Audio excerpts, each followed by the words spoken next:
God bless the faithful. God bless those that are hungry and thirsty for truth. This is Sister Liberty, and I'm back here again with another teaching for you. I don't know what you know God as. One of the things that I can say is that God is not limited to what He can do. This is why we don't put God in a box. So I don't know what you know God as, but I know Him as a healer. I know Him as a deliverer. I know Him as a savior. I know Him as one who breaks chains. I know Him as one who makes whole, who makes new, who makes perfect. That's what I know Him as, and so much more. The list goes on. God is so much. He's a hero. He's a strong tower. Okay, He's a refuge. He's the breath of life. He's the fountain of life. He's living water. He's the Amen. He's the Alpha. He's the Omega. He's the beginning. He's the end. He's the first. He's the last. He's the Messiah. He's the Christ. He's the Savior of the world. He's the Son of God. He's everything. He's everything. The list goes on. And so it's amazing when one can know God as so many different things. He's not just limited to being the God who saves, or being the God who provides, or being the God who heals, but He's known as the God of wonder. The Bible calls Him that, the God of wonder. God, His ways are not our ways. His thoughts are not our thoughts. God is so much more than the human mind can fathom, and that's why it's important to know this God, to know your Maker. The Word of God calls Him your husband, your Maker, your Creator, the Counselor, okay? The Prince of Peace, the everlasting Father, the everlasting God, King of Kings and Lord of Lords, God of all gods, okay? He's everything. He's our advocate, okay? He's the Good Shepherd. He's so much. And the more you get to know Him, the more He invites you into the secrets of His heart, and He changes you, and He makes you like Him. He makes you like Him. So there were those of us who we did not know this God once upon a time, and maybe you can relate to where I am about to go, but we did not know this God, and we lived our lives in full-blown sin. We did everything you can name in the book, and probably more than some of the things that you all who are not saved has done. You don't even know. You don't even know some of the testimonies. But where I wanted to go with that is how we did things that were sinful. We did things that were crimes against God. Many of us, we sold drugs. Now, I didn't necessarily sell drugs, but that's somebody's story. We sold drugs.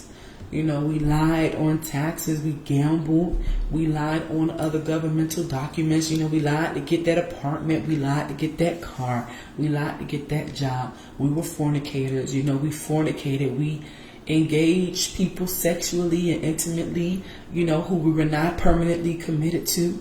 We masturbated, we engaged pornography, we did witchcraft, we did sorcery, all of these different things. And so the point that I wanted to make in all of this is, although we were doing these things, we were at these places, we were at these events, and we engaged in these simple acts, or we engaged in these simple things, although we contributed, we participated, there was still a part of us that was not satisfied.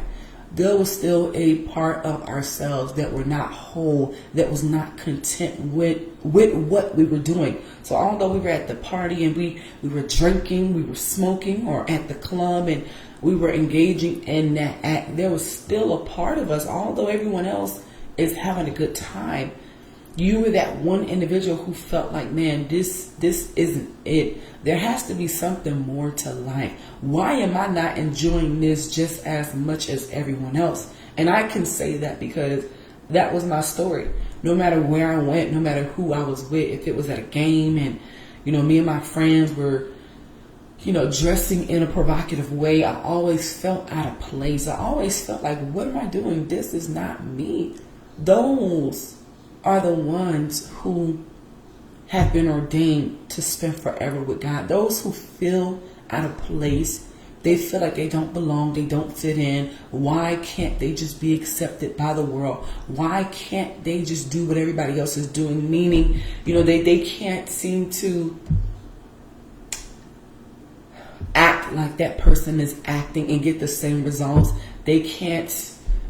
I'm trying to think of the words that I'm saying. So what I'm saying is, if this person was able to achieve this by doing these kinds of things, you wanted to do that to achieve those same results, but because you were not built to do that, because it's not really in you to be that way, you really don't belong in the world, then you couldn't do what that person did the way they did it. Maybe that person became popular, from their older siblings, or maybe that person became popular or had a good reputation because they were this way in high school. Maybe they were on a varsity team and you wanted to be like them because you were friends with them, but you just didn't have what it took. You just didn't have the mindset. You just didn't have the drive, the devotion, the determination as that person did. And so that's what I'm saying. You couldn't be like that person. You couldn't do what they did. And even when you tried, you failed. Even when you attempted to do it, you didn't get the same results. And so many of us, we found ourselves being followers. We found ourselves trying to be like other people, doing things that's outside of the usual, that's outside of our character, pretending to be something that we were not, just to be accepted by men, just to be affirmed by men, just to be applauded by men, to be loved by men, to be received by men. We did things that were out of ourselves in order to be accepted, and we found ourselves just feeling as though this is beyond me, or this is below me, or man, I never thought I would be here. Why am I doing this? Why am I doing this? So we found ourselves in these situations and not being able to find the same satisfaction in sin as everyone else, although we did it. But when we were done doing whatever act of sin, we felt that void. We felt that emptiness. We felt that lack of contentment, that lack of satisfaction. Although in the moment it felt good, it felt great. But why did you walk away feeling empty? How come that person doesn't feel the way that you feel? How come you feel like you lost something? How come you feel invaluable? How come you're dealing with discouragement and depression and anxiety and anger and frustration and insecurity? That person is able to do what they do in sin and be completely okay. It's because God is calling you to serve Him. It's because you really don't belong. It's because you really are not created to fit into the crowd. You want to fit in so bad. And I know because that was me. I wanted to fit in so bad. So I did a lot of things that I would have never done had I not been around the group of people that I was with. But I did it because I wanted to be accepted. I wanted my peers to affirm me. I wanted them to embrace me. I wanted them to take me in. But all it did was cause me to lose more of myself. And in those events and in those times and in those moments, I felt less than. I felt like this can't be all that there is. Some of you, you know what I'm talking about. You do the same thing every weekend. Once 5 o'clock hits on Friday and it's time to clock out and get your paycheck or go and cash your check. I don't know if people really still cash checks. They do. They do. When I worked at the bank, yes, they do. So, you're ready to get off work, clock out, cash your check, go stop by the liquor store so you can get a couple bottles, and you hook up with a couple family members or friends and you all drink and smoke, and you do that every weekend. But then there are those of you who you do that every weekend and you're tired of it. Everyone isn't. That family member, they look forward to the weekend. They look forward to coming to your house and drinking your bottles and smoking your marijuana. They look forward to that. But you, a part of you says, I'm tired of this. You do the same thing every weekend. There has to be more to life. I'm tired of losing loved ones. There are those of you, you can foresee the curses that are on the family line. You're able to perceive that, man, no, there's curses on the family. Loved ones dying, that's not okay. People in the family getting sick and being diagnosed with cancer or diabetes or high blood pressure or arthritis or lupus or whatever kinds of cancers. You're able to perceive and you're able to understand that although these things are happening in the family, You're aware that these things are bad. You're aware that something isn't right. You're aware that something needs to change. Something needs to give. Because you're not okay like everybody else is okay with life. You have people, and I mentioned this before, who they don't have a God-sized hole in their heart. They have a size hole in their heart for something else. So you may be tired of the same group of people every weekend, the same club, the same kind of women, the same kind of men that you engage, the same kind of clothing. You go to the same clothing stores. You shop at the same clothing stores. You may be tired of the trend. The trend is what they call lame, or you're tired of it. You're tired of the drama. Maybe you're in a relationship, or maybe you live with your mom, maybe you live with another family member, and there's always drama. There's always disagreement. There's always division. There's always conflict. And you're tired of it. You're fed up. You want out. You want real change in your life.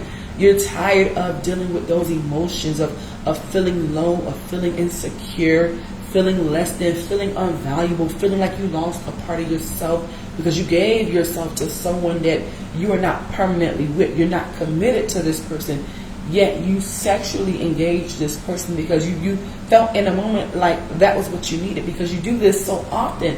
But that person walks away never feeling convicted, never feeling like they lost a part of themselves, never feeling like anything is wrong. But you walked away feeling so low, feeling like a piece of trash, or a piece of gum that someone threw out. You feel that low, and so a part of you is seeking to get out. A part of you is searching for answers, searching like, Lord, when is this going to end? This can't be my life. Some of you express how, man, this just can't be life. This can't be my life. The fact that I'm doing the same thing every day. I'm with the same people, the same relationships, the same girlfriends, the same boyfriends, just the same. And so you're searching for a way out. You're searching for change. You're searching for transformation. You're searching for healing because you feel the void on the inside. And you understand and you know that although you have women, although you engage women sexually, they don't satisfy you because your heart, the hole in your heart isn't for them. It's really for God. You may not fully be aware of that, but you are someone who you're able to perceive that although you have things, although you go to the club every weekend, you're not satisfied with life. Everyone around you, your peers, your posse, your group, they seem to be having a good time. They seem to not notice the world around them, but you feel out of place. You feel as though, why am I here? How did I get here? Why am I doing this? Is this what we're going to do the rest of our lives? Are they not tired? Are they not bored? Are they really content with this life? Is this really going to be the way life is? And so, unlike them, you're not satisfied with just cars and money and girls and sex and, popularity and reputation, because your heart is designed for only God to fit. So what I'm saying is nothing else can fill that void in your heart. For some people, they're going to be able to be fully content with whatever size hole they have in their heart. So if the size hole in their heart is shaped like that car that they want, that they dream after, and they get it, but they're fully content, then that's for them. If it's marriage that they want, they have a size hole for marriage, or a size hole in the shape of money, meaning only money is going to satisfy this person. Only women is going to satisfy this person. Only material things is going to satisfy this person. If this person has all of the material things that they want, iPhone, iPad, iComputer, Mac computer, then that person, they're going to be content with that. But you have these things, but you're not content because these things don't complete you. They don't satisfy you. They don't fulfill your life. So you're searching for something more, like the woman at the well. So respect the fact that she had 5 husbands, if I'm not mistaken. I think it was 5, and she was with someone who was not her husband, so that made 6 men. So although she'd been with multiple men, the hole in her heart it was not the shape of these men. So although she was looking for something, she didn't find it in these men. Apparently, they didn't complete her because she was in and out of relationships. So she was looking for something more that these individuals, Men one or male one, male two, male three, male four could not give her. They could not give her what she was really looking for. Sometimes you may not know exactly what you're looking for until you run into him at the well, until you run into the Messiah, until you run into your maker, your savior, your redeemer, your healer, your deliverer. Until you run into him, you don't know that God, that size hole in your heart is only meant for him. You're searching and you're longing for wholeness, for identity, for purpose, for your calling. You're longing and you're searching to feel complete. And so you're in the world and you're doing things that really does not fulfill you. Everybody else seems to be satisfied with what we're doing. Yeah, we come out here every weekend to the casino and we gamble, but a part of you no longer have an appetite for that. You're not expressing it to your friends and your homies, but something on the inside is saying, man, this can't be it. Why do I feel like this isn't it? Although we're doing it, I'm participating. Why do I feel like this isn't it? Why do I feel like I'm getting tired of this? But they're not tired. They've been doing this for 34 years. They've been doing this for 20 years. You all are in your 40s and in your 50s, and they're still doing the same things that they were doing in high school. But you're fed up on the inside, because it's easy to cover up pain on the outside, but pain on the inside, that's where you can't cover that up. You can try to, but that pain is there. You can try to on the outside, but you can't cover up depression on the inside. You can't cover up anxiety and bitterness and frustration and anger on the inside. That's there. That's there. And it's going to taunt you at night. Although you may do a good job with putting on a facade, putting on a mask, that's going to taunt you at night. When a person is called to serve God, then they're going to feel that void. They're going to feel that emptiness. They're going to feel that lack of contentment. Although they're in the world and they're engaged in the things in the world, they're going to feel out of place. They're going to feel as though, what am I doing with my life? Is this going to be my life for the next 50 years, for the next 40 years? Just getting bottles on the weekends and drinking and eating and laughing with family. Where is my life going? Most of you, many of you, you're just wasting time. You're doing the same thing every day. And again, some people are content with that because their size hole in their heart is fit for the world. Only the world can fit in there. And so they like the things of the world. And so they don't feel the way that you feel. You feel as though you're tired of this, but they feel as though they can keep it coming. They feel as though they can keep it coming. They can keep going. They can do this for the rest of their lives. And so you may question, well, what is it that they don't see or that they cannot perceive? What you need to respect is that many are called, but few are chosen. Everyone is not among the chosen. Many people are called. And so with that, everyone is not going to have a heart to serve God. Everyone is not going to have a God-sized hole in their heart that's meant for God. And when you encounter him, when he touches you, when you are at that well and you meet the Messiah and he identifies who you are in that moment, you're this. You've had 5 husbands and the person that you're with isn't your husband. Then you're going to know that, man, this is what I've been waiting on my whole life, is to meet him, is to be saved by him, is to be rescued by him, is to be touched by him. This is what I've been waiting on my whole life. And now you can say, I found the Messiah. Hey, Nathaniel, we found the Messiah. There's nothing like finding true love. There's nothing like finding the rock. There's nothing like finding the Redeemer. There's nothing like finding the well. Jesus is a well. The woman at the well found the well. She found what she was looking for. Most people are not going to find what they're looking for in this life until they come to Jesus. And then most people, they're going to get their portion in this life. They're never going to come to God. They're never going to come to God. They don't have that same appetite as you do. They don't feel what you feel. They don't have the same drive. They don't live with that level of urgency. They don't feel as though this is getting boring. They don't feel as though, what are we doing? I'm telling you, there are people who look forward to the weekend. They love their messed up life. This is their portion. But for you, you've been waiting on this your whole life, to be found of him, to be in him, to be in his bosoms, to be in his hand. You've been waiting on this your whole life, and it's the feeling that you get from being found of God is nothing compared in this world. There's nothing you can compare it to in this world. I know that feeling.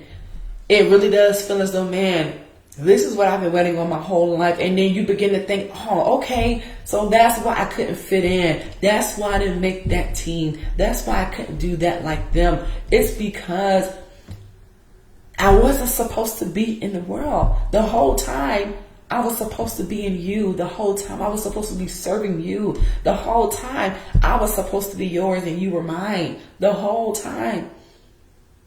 I finally found where I belong. Now I know about where I belong. That's why I couldn't fit in. That's why it seemed like I was just never one of them. Although I tried. I tried to be one of them, but it just never worked out. It just never felt the same. It never felt as though I was ever good enough. Yeah, you felt that. Like, why does it seem like I'm just never good enough? Why I can't fit in?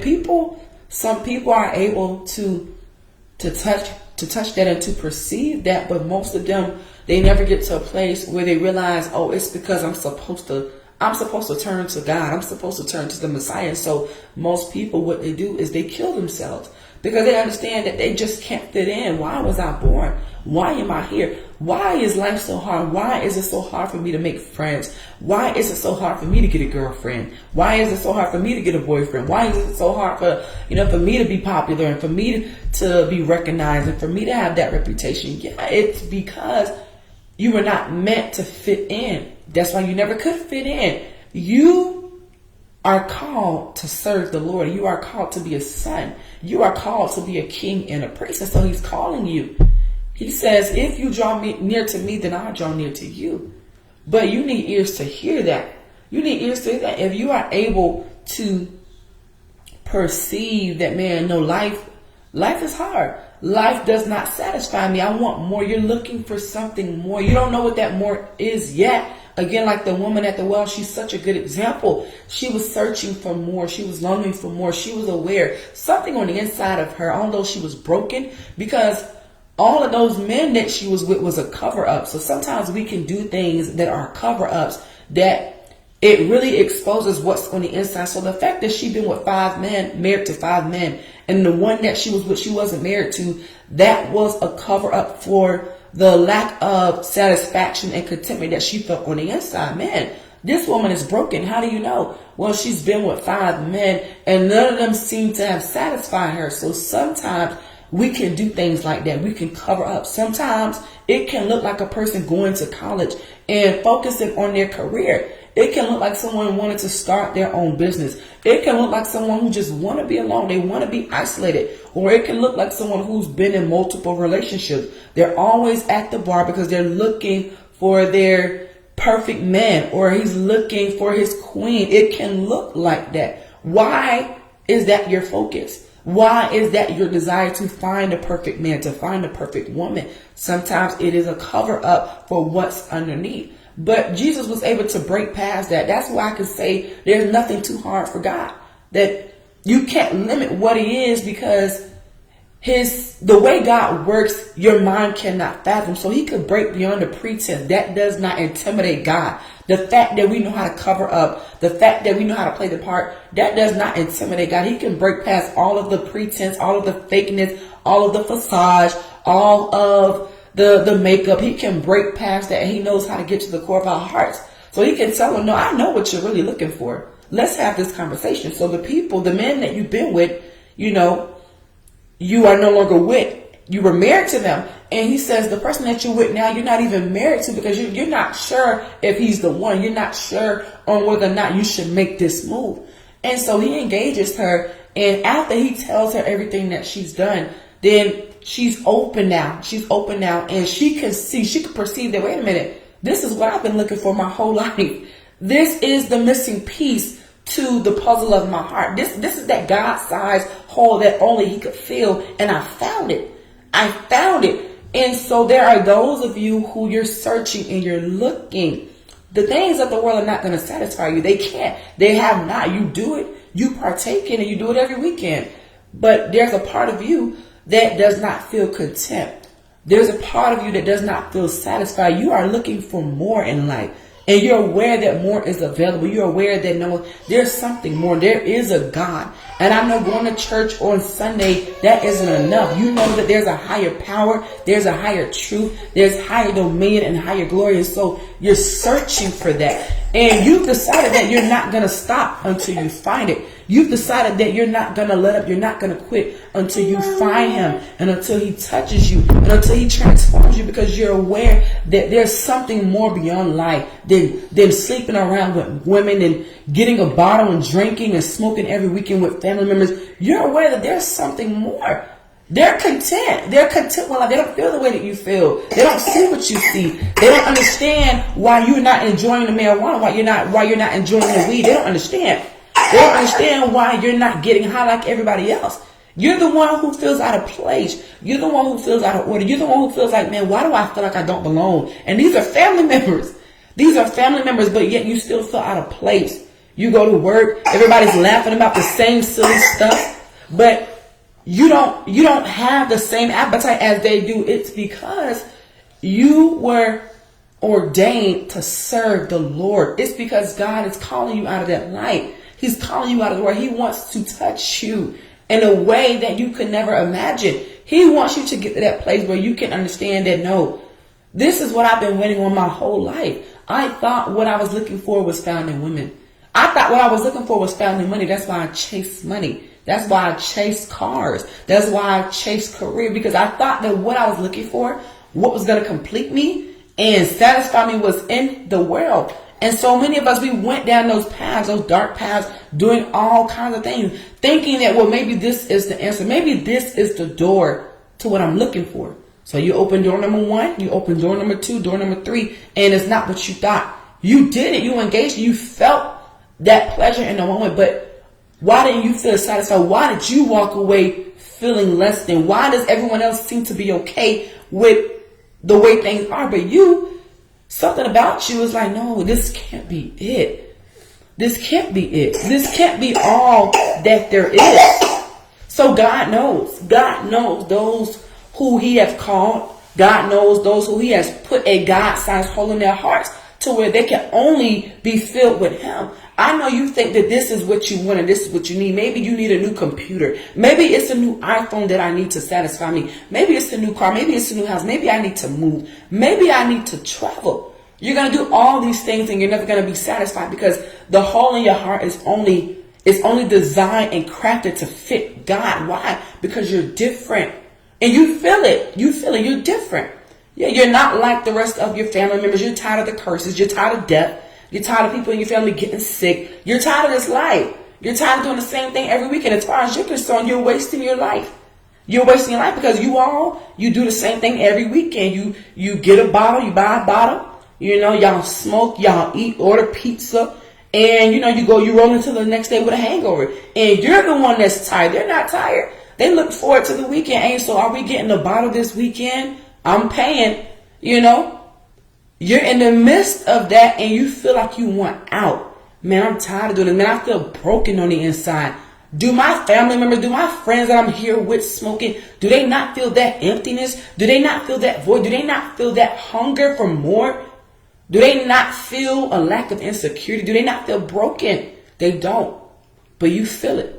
You feel as though there's more. And that what you have, it doesn't complete you. It doesn't fulfill you.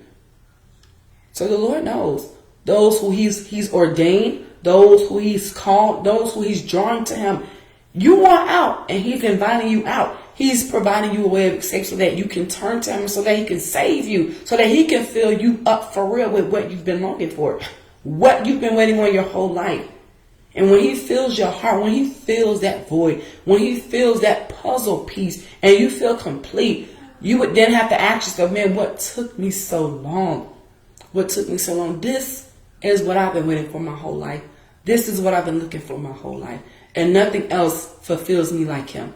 Nothing else completes me like him. You can have God and have nothing else and still feel complete, still feel content, still feel as though you have the world. Why? Because you have the world. You have Jesus. I'm telling you, that's the real feeling that you get. This is what I've been waiting on my whole life, and I'm glad that I found it. I'm glad that I found him and that he found me. He rescued me.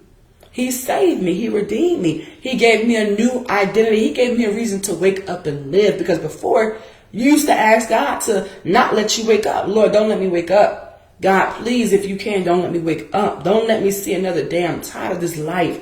I don't know how to tell my friends and my family that I'm tired of it, but I'm tired of this life. Don't let me wake up.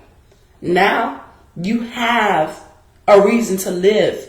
Now you have a reason to wake up because of Christ, because he saved you, because he touched you, because he gave you your purpose and your identity. And so now you have purpose. You have identity. So I'm going to stop there for the sake of time, but consider the direction of your life. Where is your life going? Where are you going to spend eternity? What moves you? What drives you? Does the world drive you? Does the world move you? What size hole do you have in your heart? There's a piece missing.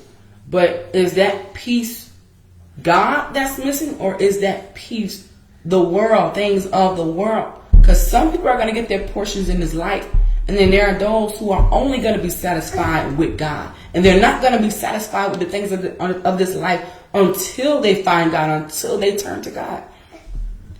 So God bless you in Jesus' name.